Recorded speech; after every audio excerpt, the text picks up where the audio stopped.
Mapagpalang araw sa lahat, share ko lang sa inyo itong gawa kong dalawang colored portrait.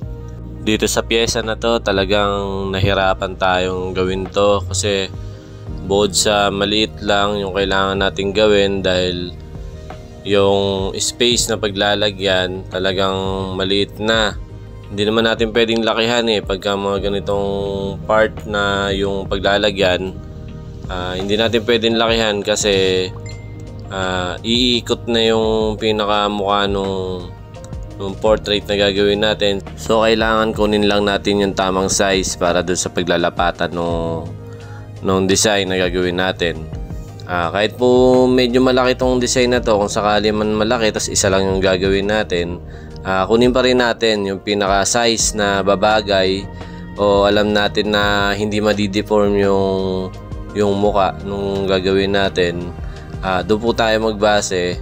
Kahit gusto pa ni client na lakihan yung ipapagawa niya, ipaliwanag natin na hindi pwede yung gusto niya mangyari. Kailangan makuha lang natin yung pinaka size na babagay, tsaka yung tamang size lang talaga yung pwede nating ilagay dahil lalayo yung itsura nung gagawin natin.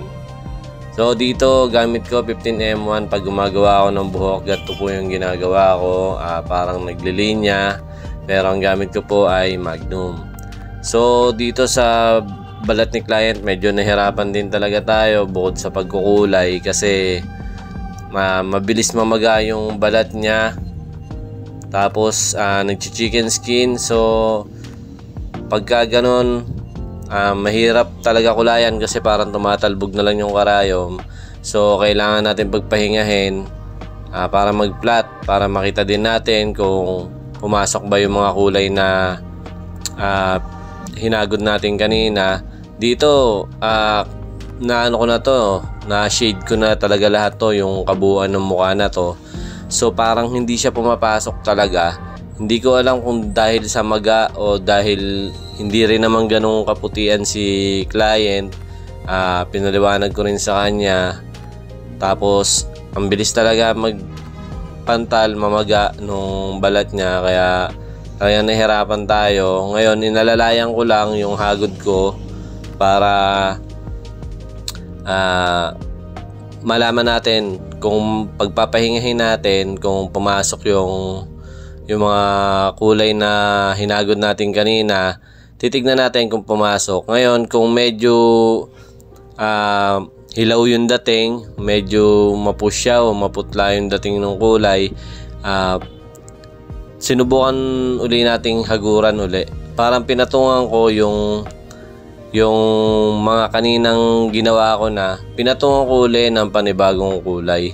So ang nangyari kasi, yung unang hinagod ko dun sa pinakamuka, yung muka lang, kasi yung part ng bibig at saka nung mata okay naman siya, napalabas naman natin. Kaso nga yung sa may part ng pisngi, noo, basta yung kabuuan ng mukha niya, parang hilaw yung dating. So ginawa ko, pinatungan ko uli siya sa pangalawang pagkakataon.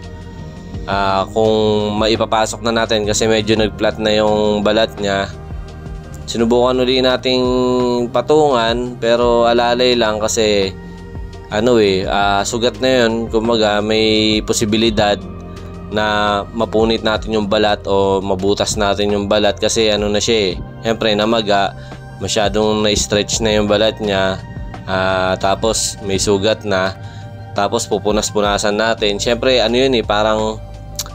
parang nalalapnos pagka ganun na yung nangyayari. So sinubukan natin ulitin. So parang ganun pa rin yung naging resulta.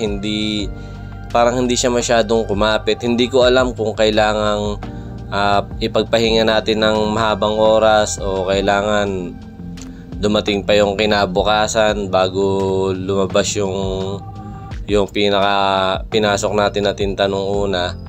Ganito yung mga yung mga case ng tattoo na talagang ang hirap gawin. Yung talagang hindi mo alam kung bakit parang ayaw pumasok. Okay naman yung mga tintang ginamit mo, kasi ginagamit mo rin naman siya halos madalas. Kahit sa mga nauna mong client, okay naman yung resulta, maganda, hindi ka nagdodoble ng trabaho. Pero may mga balat talaga na ganun na ang hirap papasukan o magpalabas ng tinta. Hindi ko pa alam kung ano yung dahilan, pero marami na ako na-experience na ganito, tapos parang nagiging doble yung trabaho ko. Kaso syempre gusto natin mapalabas talaga ng husto yung kulay ng mga hinagod natin, kaso hindi naman natin pwedeng ulit-ulitin yung paghagod sa balat niya, kasi masisira natin yung balat ni client, talagang magsusugat, yung parang nalapnos. So mas magkakaproblema tayo kapag ganun. Kaya pinapaliwanag ko na lang kay client na ang hirap talaga pag yung balat ganun. Hindi ko alam kung wala sa kondisyon yung balat ni boss, kasi ilang beses na nating hinaguran, pero talagang parang ganun pa rin yung naging resulta. Meron naman siya pumasok na bahagya, kaso hindi natin talaga napalabas yung pagiging realistic niya. Ito yung mga case na sinasabi ko na mayroong balat na ang hirap talaga papasukan ng tinta, pero katagalan nakikita mo na talaga kung ano yung resulta. So ito na ang ating finished product.